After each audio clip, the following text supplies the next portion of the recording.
Prince William isn't just angry. He's done. Finished. And not in the passive, cold shoulder sort of way. This is scorched earth. Behind closed palace doors, a seismic rupture is unfolding. One that even Buckingham's oldest aides whisper about in dread. Because King Charles has just made a move so baffling, so explosive, that even hardened royal insiders are calling it completely bonkers. What's the move? He's trying to strike a peace deal with Prince Harry. And William? He's not having it.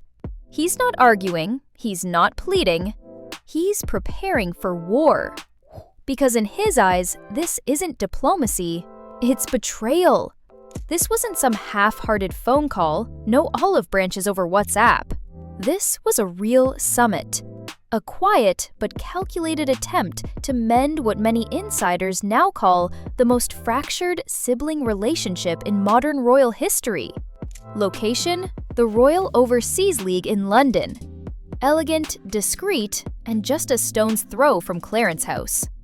On Harry's side, two of his last remaining allies, loyal staffers who have stuck with him through lawsuits, press wars, and Netflix backlash. On Charles's side, his most trusted personal aide, a man who's been with him since the Diana years. It was a tightly coordinated meeting.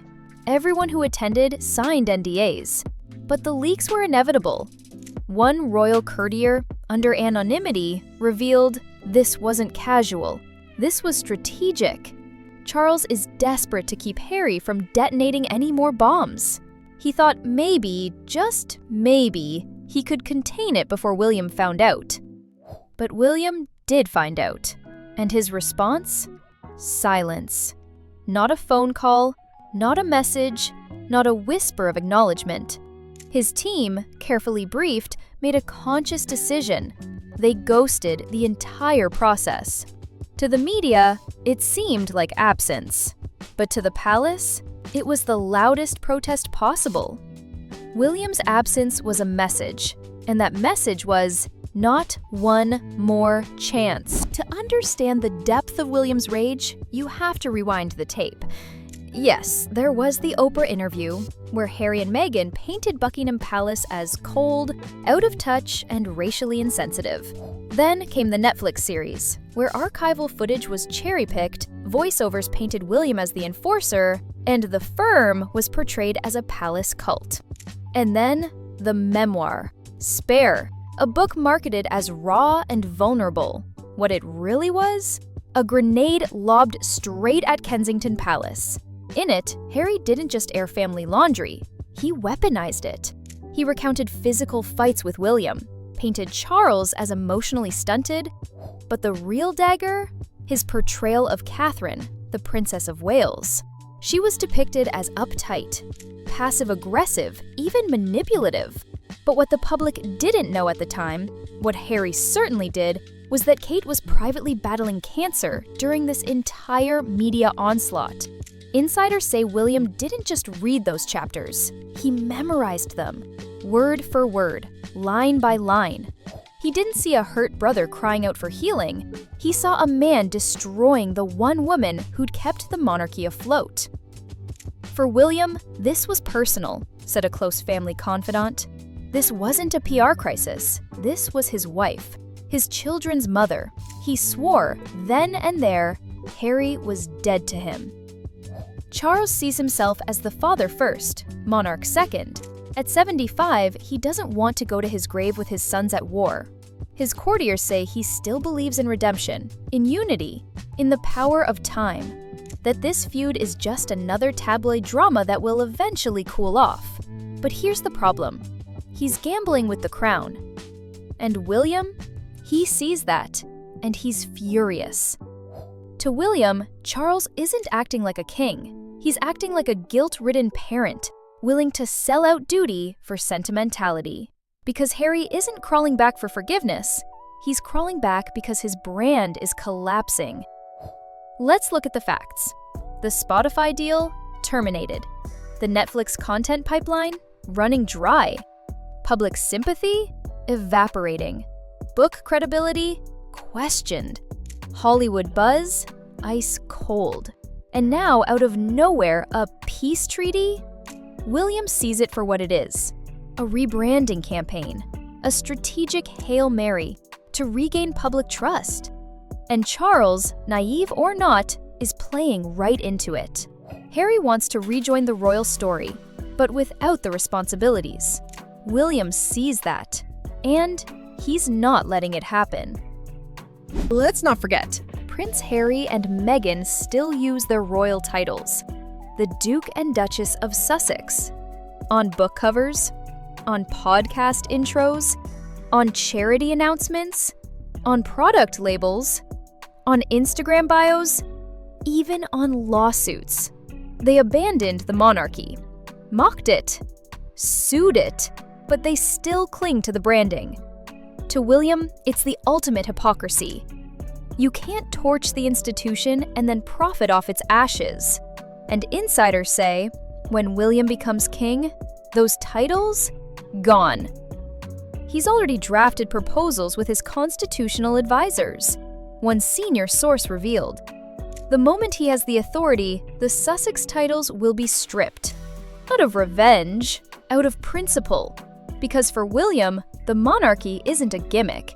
It's not a podcast, it's not a docuseries, it's a duty. And if you walk away from it, you stay away. And then there's Meghan. To William, every move Harry makes has Meghan's fingerprints on it. The interviews, the timed leaks, the lawsuits, the TikTok-style PR, the conveniently timed peace offerings that just so happen to coincide with book launches, product drops, or award campaigns. To him, Meghan is not just the instigator, she's the architect. William doesn't think Harry's capable of this level of media manipulation, said a former press officer. He believes Meghan is the strategist, the puppeteer, and Harry, just the mouthpiece. But here's the complication. Some palace advisors believe Meghan has become a scapegoat, a convenient villain for a family that refuses to address deeper fractures. Could William be projecting his grief, his rage, his guilt onto Meghan? Or is he right? Either way, one thing is clear: he will never trust her again. And that means he will never trust Harry again either. While Charles tries to play diplomat, William has been quietly rebuilding the monarchy in his own image. His mission? Zero tolerance, zero drama, maximum duty. No more royal freeloaders. No more celebrity tell-alls. No more half-in, half-out royals playing both sides. William's future monarchy is clean, corporate, and controlled. He's streamlined the royal working roster. He's eliminated minor duties and cut low-performing engagements. He's refocused the crown on service, sustainability, and youth. And most importantly, he's erased Harry from the plan. There's no room in William's Britain for a royal family that leaks to Netflix. The media often says the door is closing on Harry's return to royal life, but that's too gentle. Because when William ascends that throne, the door won't just be closed. It will be locked, bolted, sealed, and the key thrown away. There is no olive branch coming from William, said one close friend. Not now, not ever. He doesn't want reconciliation. He wants a firewall. And as for Harry's kids, Archie and Lilibet, sources say William is willing to cut off their titles too, unless they return to the UK and live as working royals. No remote royals, no Californian palaces with royal seals. The message is simple. You're either in or you're out. And Harry chose out. Charles still believes in healing. He wants his final years to be marked by unity. He believes there's a version of this story where Harry comes back, the public forgives, and William accepts. But what he doesn't see is that his sons are not playing the same game. Harry is trying to rewrite the narrative. William is trying to erase it.